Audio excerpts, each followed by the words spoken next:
आज हम डिस्कस करेंगे यूनियन एग्जीक्यूटिव यानी संघीय कार्यपालिका के बारे में। संघीय कार्यपालिका कॉन्स्टिट्यूशन के पार्ट 5 में आता है। पार्ट 5 से याद करने के लिए हमें इस प्रकार से याद कर सकते हैं कि ये जो आर्टिकल्स होते हैं यूनियन एग्जीक्यूटिव के 52 से 78 तक होते हैं। तो क्योंकि ये पार्ट 5 है तो आप 5 से 52 ऐसे मैच कर सकते हैं। और यूनियन एग्जीक्यूटिव के पार्ट में सबसे पहले आते हैं प्रेसिडेंट ऑफ इंडिया। तो अब हम प्रेसिडेंट ऑफ इंडिया के बारे में बात करेंगे। भारतीय संघ की कार्यपालिका शक्ति जो होती है राष्ट्रपति यानी प्रेसिडेंट की में निहित होती है, और ये हमें बताता है आर्टिकल 53।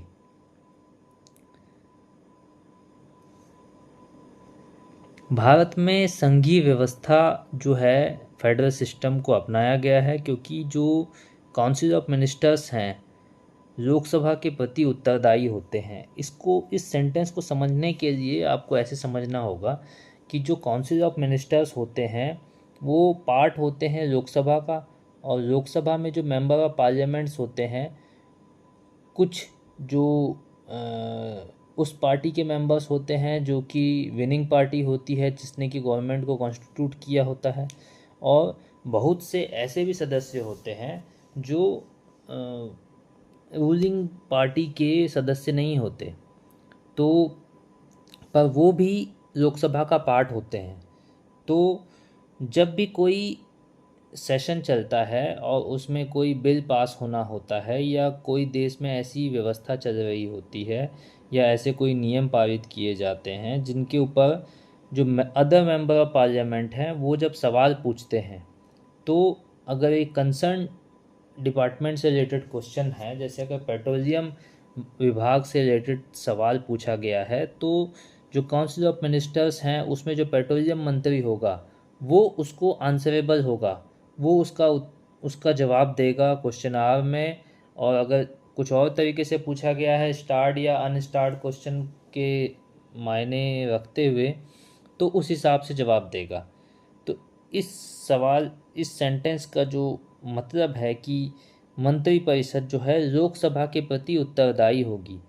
तो जो काउंसिल ऑफ मिनिस्टर्स होते हैं जो कि टोटल सीट्स के 15% से ज़्यादा नहीं होते हैं, वो रिप्रेजेंटेटिव के तौर पे काम करते हैं और वो ही उत्तरदायी होते हैं लोकसभा को। इस चीज़ को समझना होगा कि वो उत्तरदायी गवर्नमेंट को नहीं होते, वो उत्तरदायी पब्लिक को नहीं होते, क्योंकि वो लोकसभा में से ही चुने हुए सदस्य होते हैं। तो वो आंसरेबल होते हैं अदर मेंबर ऑफ पार्लियामेंट्स के लिए, और अदर मेंबर ऑफ पार्लियामेंट किसके रिप्रेजेंटेटिव हैं? पब्लिक के। तो एक प्रकार से कहा जा सकता है कि जो काउंसिल ऑफ मिनिस्टर्स हैं वो इनडायरेक्टली पब्लिक को आंसरेबल होते हैं।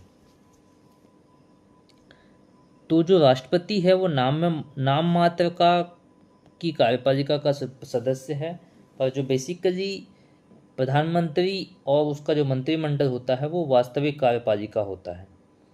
यदि व्यक्ति राष्ट्रपति या उपराष्ट्रपति के पद पर हो या संघ अथवा किसी राज्य की मंत्रिपरिषद का सदस्य हो, तो वह लाभ का पद नहीं माना जाएगा। मतलब कि अगर वो उपराष्ट्रपति के पद पर हैं और वो राष्ट्रपति के चुनाव के लिए उनको नॉमिनेट किया गया है, तो वो लाभ के पद पर नहीं माने जाएंगे। लाभ के पद पर तब माना जाता है कि वो दो पोजीशन एक साथ में कैरी कर रहा होता है और दोनों पोजीशन से उसे फंडिंग मिल रही होती है।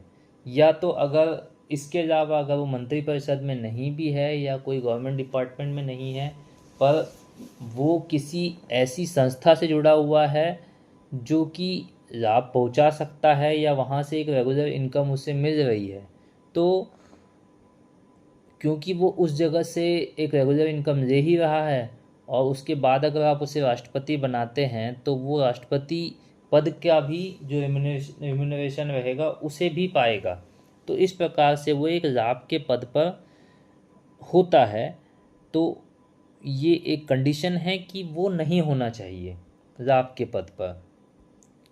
अब हम नेक्स्ट आते हैं आर्टिकल 54 पर कि राष्ट्रपति के निर्वाचन के लिए निर्वाचन मंडल के कौन कौन होते हैं जो उसके पार्ट होते हैं। इसमें राज्यसभा, लोकसभा और राज्यों की विधानसभाओं के निर्वाचित सदस्य होते हैं।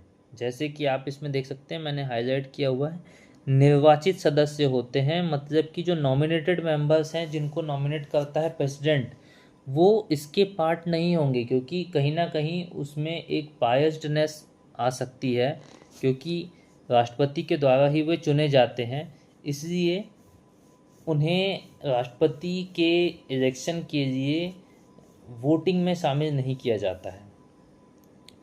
इसके बाद नवीनतम व्यवस्था के अनुसार पुडुचेरी विधानसभा तथा दिल्ली विधानसभा के निर्वाचित सदस्यों को भी सम्मिलित किया गया है।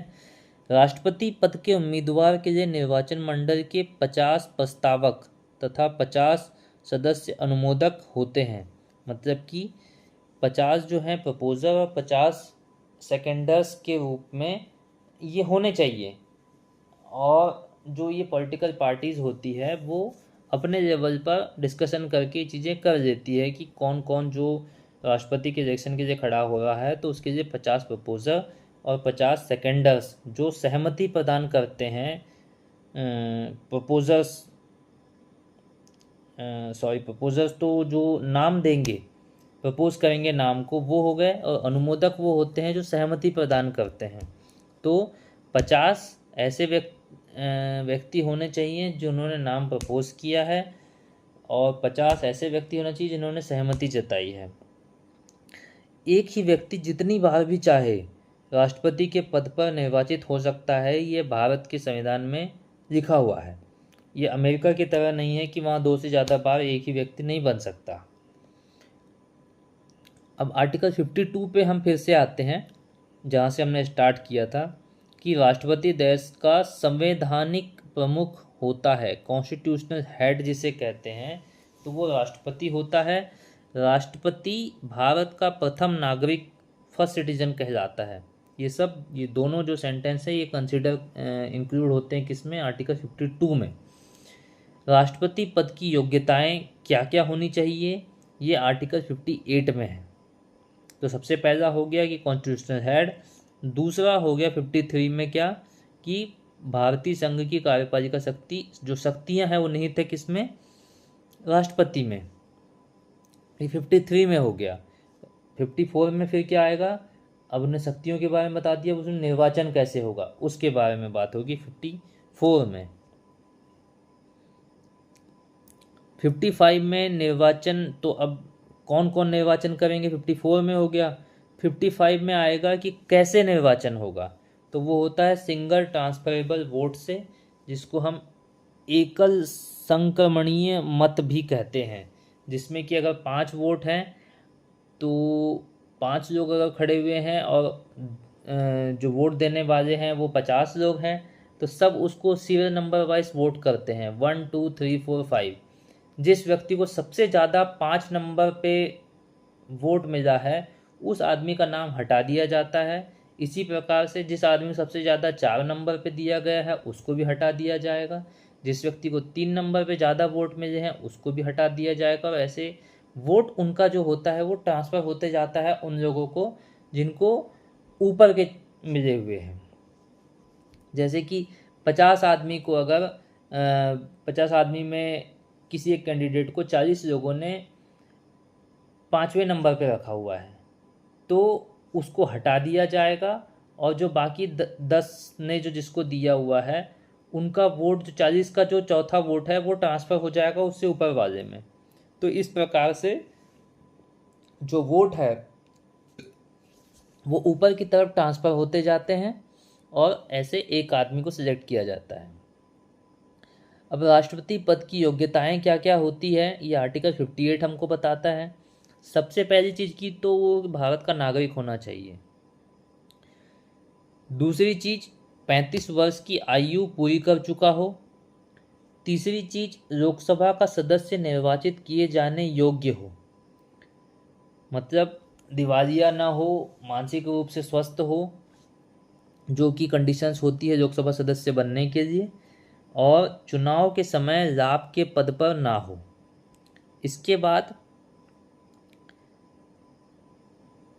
एक और पॉइंट आता है कि राष्ट्रपति के निर्वाचन से संबंधित विवादों का निपटारा केवल उच्चतम न्यायालय मतलब कि सुप्रीम कोर्ट द्वारा किया जाता है। और निर्वाचन अवैध घोषित होने पर, जैसे कि अगर किसी कारण से निर्वाचन अवैध घोषित हो गया, राष्ट्रपति का निर्वाचन हो गया, राष्ट्रपति ने कुछ डिसीजन ले लिए, उसके बाद में पता चल रहा कि गड़बड़ी थी और निर्वाचन को निरस्त कर दिया गया, तो निरस्त करने के बाद निर्वाचन तो अवैध घोषित हो जाएगा, पर उस समय में जिस टाइम पे राष्ट्रपति के पद पर वे आसीन थे तो उनके द्वारा किए गए कार्य अवैध नहीं होते हैं। इस प्रकार से हमने संघीय कार्यपालिका जो राष्ट्रपति के कुछ आर्टिकल्स के बारे में डिस्कस किया। अब आगे के आर्टिकल्स हम नेक्स्ट क्लास में डिस्कस करेंगे। Thank you.